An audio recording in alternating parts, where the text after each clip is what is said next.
This was the first SmackDown after the Royal Rumble, and that alone created a problem. Raw walked away with both Royal Rumble winners so far, which meant SmackDown entered this week already behind when you do not have the winners. You do not have the momentum, and when you do not have the momentum, you have to manufacture urgency fast. This show was not about celebration. This show was about course correction. Elimination Chamber qualifiers were announced. Fallout from Saturday was addressed. WrestleMania directions were teased without being committed to. This was SmackDown trying to stabilize itself before the road officially begins for them. That context matters because this entire episode felt like a brand trying to prove it still matters. Typical fashion after a big PLE, they do a Royal Rumble recap. We started with a long Royal Rumble recap, and while that is expected, it immediately reinforced that imbalance. The biggest moment of the weekend belonged to Raw, for the most part. We don't know about Liv yet, but chances are she is doing a Raw main event. SmackDown was not reflecting on victory. SmackDown was reacting to reality. That tone never fully went away throughout the day. So, welcome to the Tea Drop Strong Brew No Soft Behavior. We are going through this week's SmackDown post Royal Rumble, where we find out chaos hopefully helps them in the weeks to come. But let's move forward. Drew McIntyre attempted to open the show, but Cody Rhodes attacked him before he could even reach the ring. That alone told the story. Cody Rhodes is rattled, security tried to break it up, but Rhodes still got into the ring and delivered one of the most emotionally raw promos he has given in a long time. For the first time in his career in a while, Cody admitted that he cannot honestly point to the WrestleMania side. That is a man questioning his destiny at this point, because Cody framed WrestleMania as something inseparable from his identity. He talked about his childhood, his family, and what this city means to him. He framed McIntyre as a placeholder champion fueled by jealousy rather than legacy. This promo worked because it sounded desperate. It wasn't as desperate as this thing over here. He does a very Cody Rhodes type damn promo, but he admits something that fans were saying to him all this time, especially around February, and him, typical fashion with February, he says it too. And besides, I heard that it was going to be a you-know-what measuring contest. He's talking about the promo between CM Punk and Roman Reigns on Raw. Well, they're both glad I'm not in it because I didn't get the nickname Raheem for no reason. Charlotte, North Carolina. Oh, when my wife found that out, I'm like, I hope Brandi gave the okay. Well, apparently she did. So she said, well, it's true though. People got mad about it, but hey, if Brandi is okay with it, that's good. That's good enough for her, I guess. But anyway, Nick Aldis later warned Cody to calm down or risk losing his Elimination Chamber qualifying match. That warning reframed Cody not as a hero, but as a man on the verge of self-destruction at this point. It is a compelling story, but it also is a dangerous booking. So it was an interesting opening. We'll see what happens later on. The first match of the night is Io Sky and Rhea Ripley defending the women's tag team titles against Julia and Kiana James. Kiana James, by the way, amazing show at Royal Rumble. The spots she had were amazing. The move she did was amazing. Hopefully she gets more action in TV in the weeks to come forward. I really hope so for her sake. The match was strong, physical, and well-paced. The challengers did enough to be credible. But this was never truly in doubt. Sky and Ripley work like a real team. Not two single stars forced together, a team. The finish was clean, decisive, and professional. The concern is not the match quality, the concern is direction. Sky and Ripley are becoming one of the strongest tag teams in the division, and sacrificing that just to hand the titles to Nostalgia X later would be a mistake. So, SmackDown cannot afford to undercut its present for cheap history moments. So, chances are these two are facing the Bellas the way Monday night went. And if they're going to keep these two wanting to be in the main event spot, which is the smart move because Io Sky and Rhea Ripley will bring seats to Vegas, they're going against the Bellas. The Bellas also bring their own set of people to the seats. They're going to get a stacked card, at least for probability's sake. Story-wise, it's a separate thing. We get Carmelo Hayes versus The Miz. Before all this, backstage tension between The Miz and Ilya Dragunov over the United States title shot led to Carmelo Hayes stepping in to shut things down and lead to this. The match was designed to remove The Miz from the equation, and it succeeded. Hayes won clean after countering the skull-crushing finale into the first 48. That was the correct decision. Miz does not need to be part of the title picture right now. Now SmackDown needs to follow through and deliver Hayes versus Dragunov instead of stalling. But we will see. We get the very first women's Elimination Chamber qualifier between Tiffany Stratton, Lash Legend, and Chelsea Green. They competed for the spot. Chelsea Green did what she always does, which is absorb offense and keep the match moving. Lash Legend looked powerful but underutilized, which has become a pattern when it comes to SmackDown. She did amazing at the Royal Rumble, in my opinion, but when it comes to TV shows, she's quiet. They make her quiet, which is unfortunate.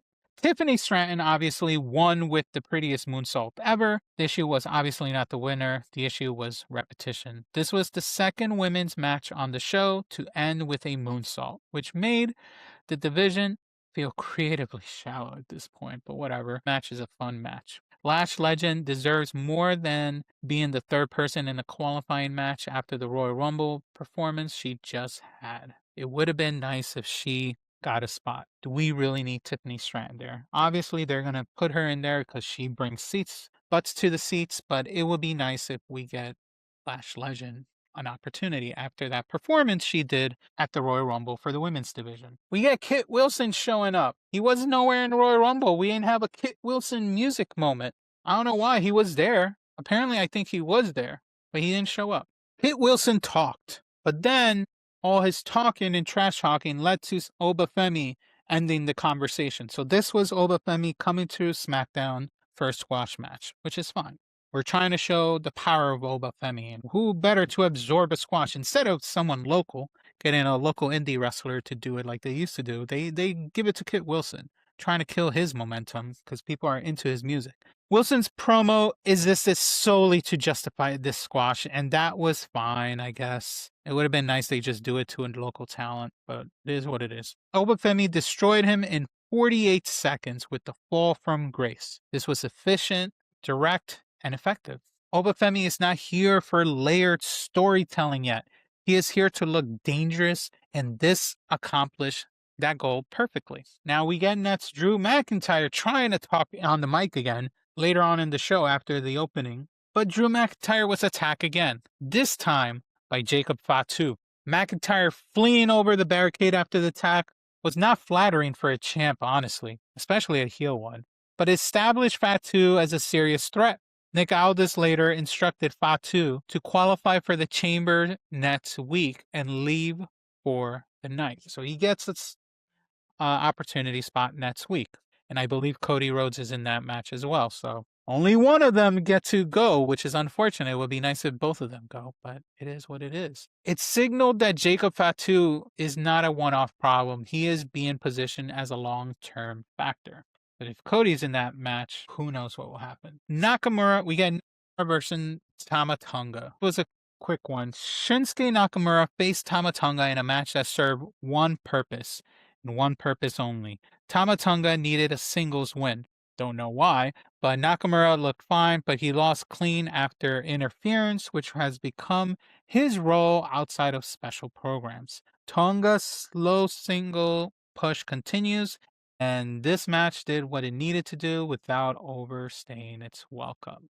We get the Nets in the series probably of Liv Morgan's Rumble Win Tour. Liv Morgan arrives with Raquel Rodriguez and delivers a promo overflowing with confidence, ego, and exaggeration because she is the greatest Royal Rumble winner of all time. She declares herself the best, the hottest, the smartest, and the most iconic woman in WWE history. That confidence, obviously, when someone states it, immediately attracts challengers. That's when Jade Cargill interrupted, and then, right after, Grace followed, which suddenly Liv's confidence felt a little fragile because two powerhouses showed up, one of them being a Power Ranger, apparently. Anyway, Out of all this back and forth between these four, I apologize, a tag match was made, and that match told the real story. So we get Cargill and Grace versus the Judgment Day of Raquel Rodriguez and Liv Morgan. The tag match itself was simple. The tension was not. Cargill and Grace did not operate as a unit. There was miscommunication. There was frustration. Grace stole the pin. That mattered more than the result, to be honest, because that SmackDown is clearly setting up multiple WrestleMania paths here, right here in this match without committing yet. And that indecision is starting to show. We have Jordan Grace and the Jade Cargill situation because they couldn't connect. There's also the Raquel Rodriguez and Liv Morgan situation, or Liv Morgan going for whatever championship decision. There's a lot of potential. We will see. Find out in the next episode, Dragon Ball SmackDown. Correct. Finally, Drew McIntyre finally is able to close the show, or at least the promo segment of the show, with uninterrupted mic time. And this was his strongest segment of the night. He dismissed Cody Rhodes and Jacob Fatu. He mocked Sami Zayn. He criticized the Raw confrontation between Roman Reigns and CM Punk as insecurity masquerading as greatness. McIntyre framed himself as the man who carried the company through its darkest period and declared the SmackDown roster is now at war with anyone chasing the title. What do I have to say about him carrying through the darkest period? Not really. I mean, he carried it for a few months and then someone else took over. It's not his fault, but he can't really state that. I don't know. I think everyone's gonna say Roman carried it through the dark era. Mostly, he was part of. Drew did part of it, the beginning part, but they wanted more eyes on the product, especially since they couldn't pay for seats. So of course Roman Reigns came in, which is basically the same statement of why he's back now, because no one can put butts in the seats. Is it his fault? Anyway, the promo kind of worked. It did its service. We'll see what happens next. This brought a little more of the dangerous McIntyre back after those two previous segments. Maybe don't do those two previous segments again. But anyway, also Trick Williams showed up during the promo trying to confront him. He laughed. Maybe we're going to get Trick versus Drew at Elimination Chamber, or maybe Trick will go into the chamber itself. But the fact that he was there, I don't know. We'll see. Anyway, we get the main event. The Elimination Chamber qualifying for the men between Randy Orton, Solo Sikoa, and Aleister Black went far too long this match for an obvious win between these three.